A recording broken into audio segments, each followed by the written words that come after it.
The new 8 o'clock on CNN. Parker Spitzer, weeknights on CNN. Google Chair and CEO Eric Schmidt has said it himself. We know where you are. We know where you've been. We can more or less know what you're thinking about. So I want to know, what do you know about me? Do you know what prescription I filled last week? Do you know, can you read my email? I have a Gmail account. We don't read your Gmail, and we don't know what prescription you had. What we do know is we keep the searches that you do for roughly a year and a half, and then we forget them. Well, you say that, but, I mean, can somebody come to you and say, we need some information on Kathleen Parker? Under a federal court order, properly delivered to us, we might be forced to do that, but otherwise, no. Does that happen very often? Very rarely. And if it's not formally delivered, then we'll fight it. You say you keep stuff for a year or a year and a half. Who decides? Well, in fact, the European government passed a set of laws that require us to keep it for a certain amount. And the reason is that the public safety sometimes wants to be able to look at that information. Okay, now, my experience as a prosecutor was that nothing is ever really eliminated from a computer. It really is eliminated from our computers because we go in and we actually rewrite the information so that you cannot track it. If the NSC said we want something that was 18 months and a day, you couldn't get it? We could not. On your own website, you say you've gotten about 4,200 subpoenas or government requests over the past 6 months, so about 9,000 a year. Those come from state and federal authorities? They come from any legitimate, government authority. And so if somebody serves you with a subpoena, to take Kathleen's example, don't mean to harp on her records, you would then be obligated to turn over her entire search history. If it's a well-formed subpoena, and in our opinion it's legal, we do have to comply with U.S. law. There have been a couple cases where there were subpoenas that were overbroad. Typical example is somebody will be phishing and they'll violate a lot of people's privacy around a particular terrorist or criminal or what have you, and that's not okay. Right. Look, as you know, as Attorney General, so we served many subpoenas, and the vast majority of the litigations about the breadth.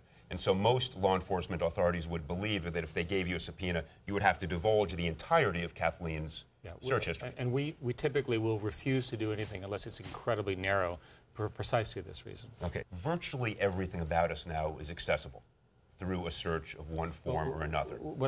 I would argue that what we learned from this is that privacy is more important, not less important, and that people have a right of privacy and they have a right of private behavior, and that we need to respect that as a society. But I think you would also have to acknowledge that one of the consequences of the ubiquity of the ability to data search is that there is less and less privacy. And I would argue that undervalues privacy, that privacy needs to be seen in its proper context is more important than we're treating it today online. What do you mean by that? Society, there's a reason why private thoughts were invented by generations before us. And the fact that teenagers, for example, will blog every known internal thought that is now retained on the internet for the rest of their lives, not a good thing. And society as a whole, we actually have to think about that. The internet, because it has a sort of perfect memory, remembers all of these things, including things that are not true. One of the problems people have is that often the first fact that they encounter they think is true, even if it's not. And it's not leading to a proper, in my view, understanding of what real facts are. Let's pivot for a moment to the economy. You have been one of President Obama's closest advisors, certainly within the rank of CEOs. I think objectively stating the economy is not where anybody wants it to be. 30 million jobs are needed. Unemployment is either 9.6 or high teens, depending how you count it. What is your prescription? If you were to sit down with the president and say, here are the 3 things you must do to get the economy moving, what would they be? Well, first, if you look at the history, these are 7-year cycles. We're in the 3rd or 4th year of a 7-year cycle of essentially the deleveraging that's going on. So it looks like it's going to be a tough few years for people who are unemployed.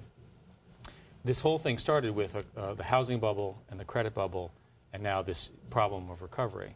So you've got a bunch of things. You have to increase sort of certainty of the way business is going to operate, things like the questions and details about health care. You have to figure out a way to get the concerns over foreclosures and all the issues and the terrible tragedies that are occurring now. You have to get them addressed. You have to get them quickly. And you have to do something about spending where you're investing in markets which are going to create jobs, some form of targeted loan guarantees or other programs where you could help strategically important parts of our industry. And finally, you have to figure out a way to get jobs created. We have a fundamental unemployment problem in America, and the unemployment problem is structural, and it's going to get worse unless we do something fairly quickly. Okay, well, that's where I want to drill down. And in order to do that, for example, changing the economics around hiring so that you can hire, it makes it easier to hire people, various forms of payroll tax credits, all those sorts of things. What the government always wants to do is it wants to spend money on the incumbencies that are already there. So who speaks for the unemployed person who can't get a job?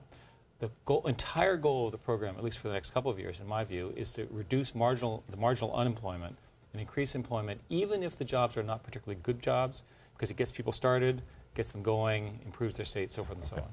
As you know, the conversation now is about eliminating the tax cuts under Bush, and so people over $250,000 are going to have to pay higher taxes. You and Google has taken advantage of some great tax shelters by, you know how, by funneling money through various countries, and so you get to... completely legally. It's all legal. It's all legal. It's all legal. You're not the legal. only one. Corporations do it all the time. But it seems a little unpatriotic to me. Is that, how do you... So you'd like us to voluntarily pay more taxes to the U.S. government? I would like for... And how much would you like us to give? A lot, so I don't have to pay more. How about that? I'll take it. The American capitalist system creates the incentives that we operate under, and part of our objective is to produce earnings for our shareholders. Of if course. the government changes the law and causes those earnings to go more in taxes, then we'll pay them in taxes. Okay, well, we've got you on the record then. Thank you. We follow the tax laws of America. One last question. We're asking all our guests, what government spending would you cut? I have always felt that since 1/2 of the world's defense spending is in America, we could do just fine with a little bit less there. The real, however, that's a comment. The real issues around costs are all in the entitlements. And the fact of the matter is that we've had an economic change, that people are now living much longer, and that the entitlements are unaffordable. So the only solution that I can think of is to delay the onset, that is to increase the number of years people have to work, delay the onset of the entitlement programs, and address health care costs. The President's proposal does, in fact, which was passed, does have a health care cost containment part, could have gone farther. And, of course, increases in retirement age and so forth are going to be needed no matter what. And, by the way, every country in the Western world is facing this. And, by the way, China will as well.